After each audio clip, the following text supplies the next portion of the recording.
சற்று முன்பு கிடைக்கப்பெற்ற ஒரு அதிமுக்கியமான மற்றும் பரபரப்பான தகவல் ஒன்று மக்களே. காணொளியை முழுமைக்கும் பாருங்க. எடப்பாடியுடன் சட்டமன்ற தேர்தலில் கூட்டணிக்கு தயார் அப்படின்னு சொல்லிட்டு தாவேகாவினர் இடையே பார்த்தீங்கன்னா ஒரு தகவல் கிடைக்கப்பெற்றிருக்கிறது. இதை பற்றி தான் அந்த காணொலியில் பார்க்க போகிறோம். அதாவது 2026 சட்டமன்ற தேர்தலுக்கு நிறைய எதிர்பார்ப்பு இருக்கக்கூடிய சூழ்நிலையில் பார்த்தீங்கன்னா எந்த கட்சி ஆட்சியை பிடிக்கும் அப்படின்னு சொல்லிட்டு மிகப்பெரிய ஒரு எதிர்பார்ப்பு இருக்கக்கூடிய சூழ்நிலையில் பார்த்தீங்கன்னா தற்பொழுது புதியதாக வந்திருக்கக்கூடிய தாவேகாவினருக்கு பார்த்தீங்கன்னா ஒரு மிகப்பெரிய வரவேற்பும் ஆதரவும் இருக்கிறது. தாவேகாவுடன் கூட்டணிக்கு வருவதற்கு நிறைய விதமான கட்சிகள் முன் வருகிறது. அந்த பட்டியல்கள் எந்தெந்த கட்சி முன் வருகிறது அப்படின்னு சொல்லிட்டு நம்ம பார்க்க போகிறோம். வீடியோக்குள்ளே போகிறதுக்கு முன்னாடி நீங்கள் நம்ம சேனலுக்கு புதிய பார்வையாளர்களாக இருந்தீங்கன்னா மறக்காமல் நம்ம சேனலை சப்ஸ்கிரைப் பண்ணிட்டு பக்கத்தில் இருக்கக்கூடிய பெல் பட்டனை ஆலில் செட் பண்ணி வச்சுக்கோங்க. அப்போ தான் நம்ம போடுற ஒவ்வொரு அப்டேட்டும் பார்த்தீங்கன்னா உங்களுக்கு நோட்டிஃபிகேஷனில் வரும். இப்போ வாங்க வீடியோக்குள்ளே போயிடலாம்.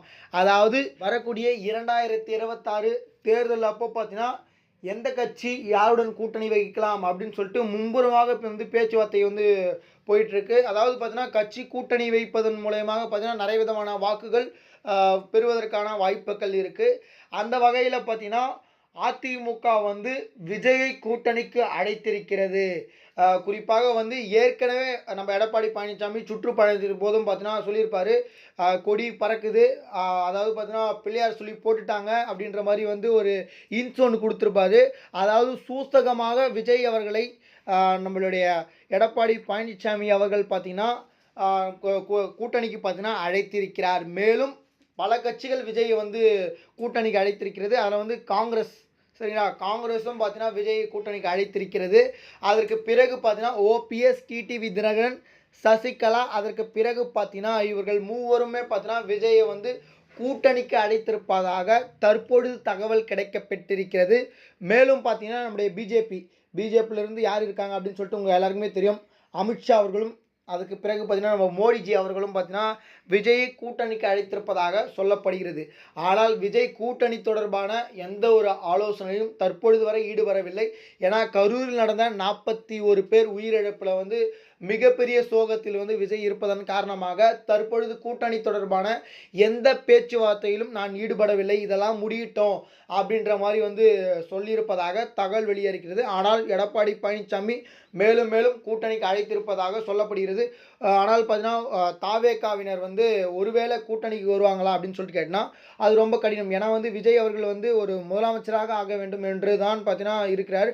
ஒருவேளை தாவேகா அதிமுகவுடன் கூட்டணி போனால் எடப்பாடி பழனிசாமி தான் முதலமைச்சராகவே இருப்பார். ஆனால் துணை முதலமைச்சர் பதவி வேண்டுமானால் நம்மளுடைய அதாவது நம்முடைய விஜய் அவர்கள் கொடுக்கலாம். ஆனால் துணை முதலமைச்சர் பதவிக்கெல்லாம் நம்ம விஜய் அவர்கள் ஆசைப்படவில்லை. அதெல்லாம் அதுக்காக சொல்லலாம் பார்த்தீங்கன்னா இந்த இடத்துக்கு வரல. அதுக்கு இருக்கணும்னா நம்ம விஜய் அவர்கள் பார்த்தீங்கன்னா டைரெக்டாக மீடியாலே இருந்துட்டு போயிடலாமே, ஆனால் நடிச்சுட்டே இருந்து போயிடலாமே, சரிங்களா. ஆனால் முதலமைச்சராக மக்களுக்கு நலத்திட்டம் செய்ய வேண்டும் அப்படின்ற ஒரு நோக்கில் அவர் வருகிறார் அப்படின்ற மாதிரி சொல்கிறாங்க. நம்ம பொறுத்திருந்து பார்ப்போம் என்ன நடக்குது அப்படின்னு சொல்லிட்டு. கூட்டணிக்கு நம்முடைய தாவேகா எந்த கட்சியுடன் வருகிறது அப்படின்னு சொல்லிட்டு அதையும் நம்ம பொறுத்திருந்து பார்ப்போம். இது போல சுவாரஸ்யமான அரசியல் உண்மை நிலவரங்களை நீங்கள் உடனுக்குடனே தெரிஞ்சுக்கணும்னு நினச்சிங்கன்னா நம்ம சேனலை மறக்காமல் சப்ஸ்கிரைப் பண்ணிட்டு பக்கத்தில் இருக்கக்கூடிய பெல் பட்டனை ஆலில் செட் பண்ணி வச்சுக்கோங்க. நன்றி. அடுத்தடுத்த வீடியோவில் சந்திப்போம். நன்றி, வணக்கம்.